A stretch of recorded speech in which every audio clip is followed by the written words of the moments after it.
അസ്സലാമു അലൈക്കും വറഹ്മത്തുള്ളാഹി വബറകാതുഹു. 7ാം ക്ലാസ്സിലെ ലിസാൽ ഖുർആൻ 2ാം പാഠം അജ്ഹലത്തു എന്ന പാഠമാണ് നമ്മളിവിടെ ഇന്ന് ചർച്ച ചെയ്യുന്നത്. ഈ പാഠത്തിൽ എന്താണ് ചർച്ച ചെയ്യുന്നത് എന്ന് നമുക്ക് നോക്കാം. നാം പാഠം തുറന്നാൽ അതിന് ആദ്യ ഭാഗത്ത് ചെറിയൊരു യാത്രയുമായി ബന്ധപ്പെട്ട ഒരു വിവരണമുണ്ട്. ആ വിവരണത്തിൽ നമുക്ക് പഠിക്കാനുള്ള ഭാഗങ്ങൾ ഏതാണ്, അതിൽ നിന്ന് എന്താണ് പഠിക്കാനുള്ളത്, ഗ്രാമർ ഭാഗത്ത് നിന്നും എന്താണ് നാം പഠിച്ചു വെക്കേണ്ടത്, അതാണ് നാം ശ്രദ്ധിക്കേണ്ടത്. മഫ്ഊൽ ഫീഹിയെ കുറിച്ചാണ് ഈ പാഠത്തിൽ പറയുന്നത്. നമുക്ക് 2 ഉദാഹരണങ്ങൾ നോക്കാം. റഹൽതു ഇല ബഗ്ദാദ ബുക്രത്തൻ വ ജലസ്തു ഇന്ദ അഖി മജീദിൻ. റഹൽതു ഞാൻ യാത്ര പോയി. ഞാൻ യാത്ര പോയി എന്നതിൽ ഫീലും ഫായിലും ഉണ്ട്. ഞാൻ എന്നത് ഫായിലാണ്, യാത്ര പോയി എന്നുള്ളത് ഫീലാണ്. അപ്പോൾ ഈ റഹൽത്തു എന്നതിൽ ഫീലും ഫായിലും ഉണ്ട്. അതിൻ്റെ മഫ്ഊലാണ് ബുക്രത്തൻ. ബുക്രത്തൻ എന്ന് പറഞ്ഞാൽ പ്രഭാതത്തിൽ ഞാൻ യാത്ര പോയി. അതാണ് റഹൽത്തു ഇല ബഗ്ദാദ ബുക്രത്തൻ. ബഗ്ദാദിലേക്ക് അതിരാവിലെ ഞാൻ യാത്ര പോയി. ഇവിടെ ബുക്രത്തൻ എന്ന പദം ശ്രദ്ധിക്കുക. ബുക്രത്തൻ എന്നാൽ അതിരാവിലെ ഒരു കാലമാണ്. രാവിലെ എന്നുള്ളത് ഒരു കാലം. അടുത്തത് വ ജലസ്തു ഞാൻ ഇരുന്നു. ജലസ്തു ഞാൻ ഇരുന്നു. ഇവിടെ ഫെയിലുമുണ്ട് ഫായിലുമുണ്ട്. ഇനി വേണ്ടത് മഫ്ഊലാണ്. ഇന്ദ അടുക്കൽ അഖി മജീദിൻ എൻ്റെ സഹോദരൻ മജീദിൻ്റെ അടുക്കൽ ഞാൻ ഇരുന്നു. ഇന്ദ എന്ന് പറഞ്ഞ അടുക്കൽ എന്നൊരു സ്ഥലമാണ്. ബുക്രത്തൻ എന്നൊരു സമയം, ഒരു കാലം. അതിരാവിലെ എന്നുള്ള ഒരു കാലത്തെക്കുറിച്ച്, ഒരു സമയത്തെക്കുറിച്ച് പറയാനാണ് ഉദ്ദേശിക്കുന്നത് ഇത് വന്നിട്ടുള്ളത്. ഇന്ദ എന്നുള്ളത് ഒരു സ്ഥലത്തെക്കുറിച്ച്, അഥവാ അടുക്കൽ. അപ്പോൾ ബുക്രത്തൻ, ഇന്ദ, ഇതാണ് ഇവിടുത്തെ മഫ്ഊലുകൾ. അപ്പോൾ ബുക്രത്തൻ എന്ന് വന്നത് ഒരു സമയത്തെ കുറിച്ച് പറയാനാണ്. ഇന്ദ വന്നിരിക്കുന്നത് ഒരു സ്ഥലത്തെ കുറിച്ച് പറയാനുമാണ്. ഇന്ദ വന്നിരിക്കുന്നത് അടുക്കൽ എന്നൊരു സ്ഥലമാണല്ലോ, അവൻ്റെ അടുക്കൽ എന്നുള്ളത്. ആ സ്ഥലത്ത് ഒരു സ്ഥലത്തെ കുറിച്ച് പറയാനുമാണ് വന്നിട്ടുള്ളത്. മഫ്ഊൽ ഫീഹി എന്നാൽ ഇസ്മുൻ, അതൊരു ഇസ്മാണ്. യദുല്ലു, അത് അറിയിക്കും, അലാ സമാനിൻ, ഒരു കാലത്തിൻ്റെ മേൽ അറിയിക്കും. കാലം എന്ന് പറഞ്ഞാൽ ഇവിടെ ഉദ്ദേശിക്കുന്നത്, ഉദാഹരണത്തിൽ പറഞ്ഞത് അതിരാവിലെ, അതൊരു കാലമാണല്ലോ. അതേപോലെയുള്ള കാലത്തിൻ്റെ മേൽ അറിയിക്കുന്ന ഇസ്മു. ഫീല് സംഭവിച്ച കാലത്തിൻ്റെ മേൽ അറിയിക്കുന്ന ഇസ്മിനാണ് മഫ്ഊൽ ഫീ എന്ന് പറയുന്നത്. ഔ മക്കാനിഹി, അല്ലെങ്കിൽ സ്ഥലത്തെ കുറിച്ചാണ് വിശദീകരിക്കുന്നതെങ്കിൽ അതിൻ്റെ പേരും മഫ്ഊൽ ഫീഹിയാണ്. ഇനി നമുക്ക് പാഠഭാഗങ്ങളിലേക്ക് പ്രവേശിച്ച് കൂടുതൽ കാര്യങ്ങൾ മനസ്സിലാക്കാം.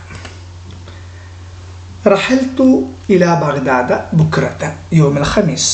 വ്യാഴാഴ്ച ദിവസം അതിരാവിലെ ഞാൻ ബഗ്ദാദിലേക്ക് യാത്ര പോയി. ബുക്രത്തൻ അതിരാവിലെ. വദഖൽതു ഇലാ ബഗ്ദാദ, ബഗ്ദാദിലേക്ക് ഞാൻ പ്രവേശിച്ചു. ലൈലത്ത സബത്തി, ശനിയാഴ്ച രാത്രി. വജലസ്തു, ഞാൻ ഇരുന്നു. ഇന്ദ അഖി മജീദ്, എൻ്റെ സഹോദരൻ മജീദിൻ്റെ അരികിൽ ഞാൻ ഇരുന്നു. എൻ്റെ സഹോദരൻ മജീദിൻ്റെ അരികിൽ ഞാൻ ഇരുന്നു. വജലസ്തു, ഞാൻ ഇരുന്നു. ഇന്ദ അഖി, ഇന്ദ എന്നുള്ളത് അടുക്കൽ, ഒരു സ്ഥലമാണല്ലോ, അടുത്ത് എന്നുള്ളൊരു. ഇന്ദ അഖി മജീദ്, മജീദിൻ്റെ അടുക്കൽ ഞാൻ ഇരുന്നു. വതഗയ്യതു മഅഹു, പ്രാതൽ കഴിച്ചു. മഅഹു, എൻ്റെ സഹോദരനോട് കൂടെ. യൗമൽ അഹദി, ഞായറാഴ്ച ദിവസം എന്നുള്ളത് ഒരു കാലത്തെ സൂചിപ്പിക്കും. സുമ്മ സിർന ഇലൽ മഖ്ബറ, പിന്നെ ഞങ്ങൾ മഖ്ബറകളിലേക്ക് സഞ്ചരിച്ചു.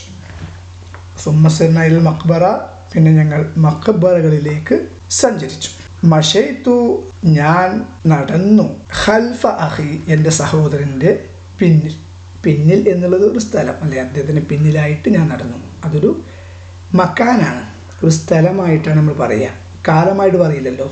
അപ്പോൾ ഖൽഫ എന്നുള്ളത് ഒരു സ്ഥലം. വസുർന, അങ്ങനെ ഞങ്ങൾ സന്ദർശിച്ചു. മഖാമ ഷെയ്ഖുൽ ആളം, മഹാനായ ഷെയ്ഖ് അബ്ദുൽ ഖാദിർ ജീലാനി തങ്ങളുടെ മക്ബറ ഞങ്ങൾ സന്ദർശിച്ചു. സുമ്മ റജഅന, പിന്നെ ഞങ്ങൾ മടങ്ങുകയും ചെയ്തു. ഇതാണ് പാഠഭാഗങ്ങളിൽ ഉള്ളത്. ഈ പാഠഭാഗത്ത് ചുവപ്പ് കളറിൽ രേഖപ്പെടുത്തിയിരിക്കുന്നതാണ് മഫ്ഊല് ഫിഹി. സമാൻ, മക്കാൻ എന്നിവ സൂചിപ്പിക്കുന്ന പദങ്ങളെ ലർഫുകൾ എന്നാണ് വിളിക്കുക. ലർഫ്. ഇനി നമുക്ക് സമാൻ്റെയും മക്കാൻ്റെയും ചില പദങ്ങളെ പരിചയപ്പെടാം. അപ്പോൾ ലർഫുകൾ രണ്ട് വിധം: ലർഫ് സമാൻ, ലർഫ് മക്കാൻ. നമുക്ക് ലർഫ് സമാനിലെ ചില പദങ്ങളെ പരിചയപ്പെടാം. ലർഫ് സമാൻ: സ്വബാഹൻ, ളുഹ്റൻ, മസാഅൻ, ലൈലൻ, യൗമൻ. ലർഫ് സമാൻ അഥവാ കാലം, അതാണ് നമ്മൾ പഠിക്കുന്നത്. ലർഫ് സമാൻ്റെ അർത്ഥം കാലം. സ്വബാഹ് എന്ന് പറഞ്ഞാൽ രാവിലെ, ളുഹ്ർ എന്ന് പറഞ്ഞാൽ ഉച്ച, മസാ വൈകുന്നേരം, ലൈൽ എന്ന് പറഞ്ഞാൽ രാത്രി, യൗമൻ ദിവസം, മാസത്തിന് ഷഹർ എന്ന് പറയുന്നു. ഇനി ലർഫ് മക്കാനെ കുറിച്ച് പഠിക്കാം. ലർഫ് മക്കാൻ, അതിൻ്റെ ചില പദങ്ങൾ: തഹ്ത, ഫൗഖ, ഇന്ദ, വറാഅ, ഷർഖൻ, ഗർബൻ. ലർഫ് മക്കാൻ എന്ന് പറഞ്ഞ സ്ഥലം. തഹ്ത എന്ന് പറഞ്ഞാൽ അടിയിൽ, ഫൗഖ മുകളിൽ, ഇന്ദ അരികിൽ, വറാഅ പിന്നിൽ, ഷർഖൻ കിഴക്ക്, ഗർബൻ പടിഞ്ഞാറ്. ഈ പദങ്ങൾ മഫ്ഊലായി വന്നാൽ അത്തരം മഫ്ഊലുകളെ മഫ്ഊൽ ഫീഹി എന്ന് പറയുന്നു. അപ്പോൾ മഫ്ഊൽ ഫീഹി മനസ്സിലാവാൻ ലർഫ് സമാൻ, ലർഫ് മക്കാൻ്റെ ഈ പദങ്ങൾ നാം പഠിച്ചു വെച്ചാൽ മതി.